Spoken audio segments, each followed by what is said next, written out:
मेरा नाम राजेश है। आप सभी देख रहे हैं पाक एंड इंडिया चैनल। हमारे चैनल में आप सभी का स्वागत है। हमें सब्सक्राइब करें, लाइक करें और शेयर भी करें। तो चलिए वीडियो शुरू करते हैं। धन्यवाद। कहा जा रहा है कि 2024 का साल इंडिया के लिए बहुत ज़्यादा लकी साबित होगा और 2024 में India is a now rising super power और पाकिस्तान राइजिंग एज अ भिखारी नेशन। क्या कहेंगे आप इस पर? हाँ, अगर आप इंडिया को एज अ राइजिंग नेशन कह रहे हैं तो वो तो ठीक है। तो क्योंकि उनकी इस दफ़ा की जो रिपोर्ट आई है 2023 की, उसमें ये बताया गया कि इंडिया का जो है ना जीडीपी रेशो है वो है 6% आई है और आई थिंक पाकिस्तान की जो नेगेटिव में आई है 0.5% है एज कम्पेयर। और जो जबकि जो इंडिया का जीडीपी है वो अगर रैंकिंग वाइज देखा जाए वो भी कहीं टॉप 5 में या फर्स्ट पे वो खड़ा हुआ है। इस टाइम जो जीडीपी इंडिया क्या है ना, क्या यार ये झूठे हैं, इनको झूठ बोलते हुए शर्म भी नहीं आती। बंदा थोड़ा शर्मा जाता है, क्वाएं बाएं शाएं करके कोई घुमा घुमू के झूठ, ये डायरेक्ट ऐसा नंगा झूठ बोलते हैं। सारे जो लोग हैं उन्होंने ये प्रेडिक्ट किया है कि 2024 का साल जो है वो इंडिया के लिए बहुत ज़्यादा लकी साबित होने वाला है। 2024 में जो इंडिया है राइजिंग सुपर पावर बन जाएगा। एक तरफ तो इंडिया के सुपर पावर बनने की प्रेडिक्शन की जा रही है, दूसरी तरफ अगर हम बात करें पाकिस्तान की तो कह रहे हैं कि पाकिस्तान जो है वो राइजिंग हो जाएगा एज अ भिखारी नेशन। क्या कहेंगे आप इस बयान पर? देखिए, अल्लाह ना करे कि पाकिस्तान ऐसा ये ना वक्त नौबत आए। अभी भी वक्त है, अगर हम समझ सकते हैं तो हम समझ जाएं। जहाँ तक इंडिया की बात है, उन्होंने अपने इंस्टीट्यूशंस को और अपनी जो सिस्टम है और जो इंफ्रास्ट्रक्चर है उसको बड़ा स्टेबल किया है। और out of the world, out of the country अगर दूसरे उसकी बात की जाए उनकी फॉरेन मिनिस्ट्री की, तो उन्होंने बड़ा एक अच्छी लॉबिज़म किया है। शाबाश, आप बहुत तेज तर्रार होते जा रहे हो। ये मैंने भी पढ़ा और मैं हंसा भी और मुझे गुस्सा भी आया बहुत ज़्यादा। तो ये तो आपकी बात ठीक है कि वो एज अ राइजिंग नेशन है, वो सुपर पावर बन रहा है। क्योंकि उनके मोदी ने भी लास्ट टाइम यही कहा था कि हमारे इसके साथ अमेरिका के साथ कम्बिनेशन बहुत ज़्यादा अच्छे हो रहे हैं। ठीक है, जैसे उसने कहा था एआई, उसने कहा एआई बहुत ज़्यादा स्ट्रॉन्ग हो रही है। एक का एआई है अमेरिका और इंडिया, ये भी बहुत ज़्यादा इनका रिलेशन बहुत ज़्यादा स्ट्रॉन्ग हो रहा है और ये इन्हें बहुत ज़्यादा बेनिफिट भी दे रहा है। जैसे कि कोई भी इशू हो वहाँ पे ऑलमोस्ट अमेरिका हर जगह पे इनके साथ ही होता है। अब देखें कि रिसेंटली इंडिया के जो फॉरेन मिनिस्टर थे एस जयशंकर, वो रशिया के दौरे पर मौजूद थे और रशिया के साथ बड़ी डील्स करके आए हैं। तो मेरा नहीं ख्याल कोई ऐसा मुल्क होगा जिसके इंडिया के साथ बनती नहीं होगी। इंडिया के साथ जितने भी बॉर्डर्स लगते हैं या बॉर्डर नहीं लगते, इंडिया की मेरा ख्याल है हर मुल्क के साथ अच्छी बनती है और वो अच्छी ट्रेड कर रहे हैं। हाँ, ये तो आप ठीक कह रहे हैं। जैसे कि हमारा कंसेप्ट और है, ठीक है। इंडिया का उन्होंने वो कुछ चेंज किया है, उसकी वो थ्योरी जो है रूल्स वगैरह उससे फॉलो कर रहे हैं। ठीक है, उन्होंने ये कि जो अपने जो हमसाए हैं उनके साथ उन्होंने बना कर रखनी है। ठीक है, देखे ना, जैसे उधर जंग छिड़ी थी रशिया और जो यूक्रेन की, ठीक है, उन्होंने कोई बयान नहीं दिया। ठीक है, हमने क्या किया, हमें उंगली आई थी, हमने जाकर उधर बयान दे दिया कि नहीं जी हम क्या कहते हैं रशिया को सपोर्ट कर रहे हैं। खान साहब वापस आए, उन्होंने कहा हम रशिया के अगेंस्ट है। आपको कौन सपोर्ट कर सकता है या आपके साथ कौन मुश्किल वक्त में स्टैंड कर सकता है या कौन सा कंट्री आपके साथ इस हालात में आपके साथ कोई एग्रीमेंट करेगा कि जो कोई भी नहीं। इवन के इस्लामिक कंट्री कोई मुश्किल वक्त में हमारे साथ खड़ी नहीं हुई। हम कहते थे कि भाई चाइना हमारा बेहतरीन दोस्त है, मुश्किल वक्त में तो चाइना ने भी हमारा साथ छोड़ दिया। और इस्लामिक कंट्री की बात रही है तो आप ना करें कि हम इस्लामिक कंट्री एज यूनाइटेड हैं। ठीक है, आप उसका देख लें, फ़लस्तीन वाली सिचुएशन देख लें। ये नहीं आप कहते कि हम सब यूनाइटेड है।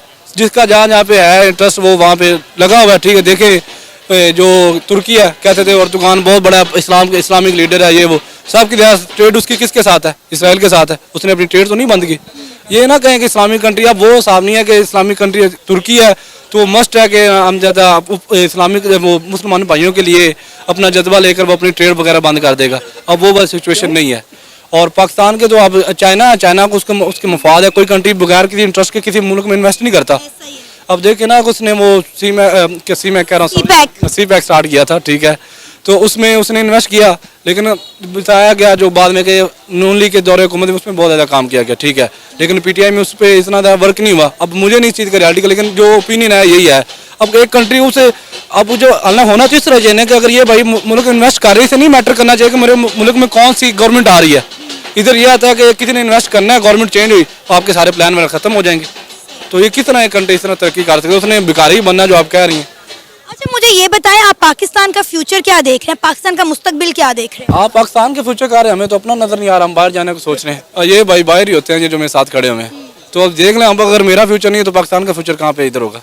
जाहिर है जब पाकिस्तान के नौजवानों को, पाकिस्तान की नौजवान नस्ल को पाकिस्तान में अपना फ्यूचर नजर नहीं आएगा तो वो तो बाहर ही जाएंगे ना। आपको क्या लगता है पाकिस्तान के इनके हालात का जिम्मेदार कौन है? ना ही लूँ तो बेहतर है। वैसे हालात तो यही है कि सियासतदान तो इस चीज़ के नहीं है, क्या कहते हैं, जिम्मेदार है।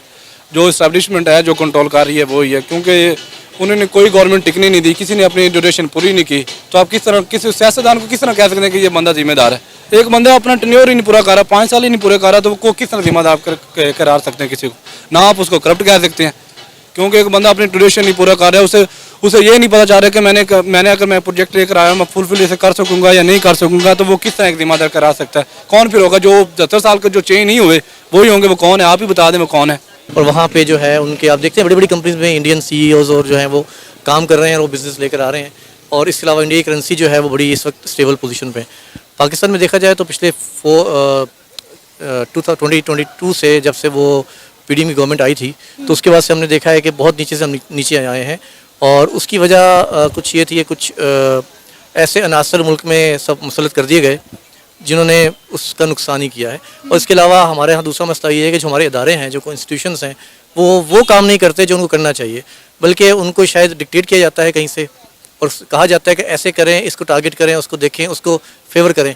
तो हमारे यहाँ ये एक मसला है कि जब तक वो नज़्म व ज़ब्त और वो एक जिसे कहते हैं ना कि न्यूट्रल फैक्टर हमारे इंस्टीट्यूशन नहीं करेंगे तब तक ये इश्यूज़ रहेंगे। और जब तक एक स्ट्रॉन्ग पॉलिटिकल गवर्नमेंट नहीं आएगी जो खुद डिसीजन ले, बजाय कि उसको डिक्टेट किया जा रहा हो और उसको जब चाहे हटा दिया जाए, जब चाहे लाया जाए, तो इस तरह सिस्टम नहीं चलते हो। सर आप देखिए कि वाकई में इंडिया जो है दिन ब दिन उसकी इकॉनमी जो है ऊपर की तरफ जा रही है, लेकिन अगर हम बात करें पाकिस्तान की तो आपको नहीं लगता कि हमने सिर्फ मांगने पर ही जोर दिया हुआ है? कभी हम किसी मुल्क के पास चले जाते हैं मांगने के लिए, कभी हम किसी मुल्क के पास चले जाते हैं। अब तो हमें खुद कहा जाता है कि पाकिस्तान जो है वो इंटरनेशनल भिखारी बन गया हुआ है, क्योंकि हमें मांगने के अलावा कुछ और आता नहीं है, क्योंकि हम एफर्ट्स नहीं लगाते, हम स्ट्रगल नहीं करते, हमने सारा बिलीव मांगने पर रखा हुआ है। कभी IMF के पास जा रहे हैं, कभी किसी और मुल्क के पास जा रहे हैं, इसलिए तो कह रहे हैं कि पाकिस्तान राइजिंग एज अ भिखारी नेशन।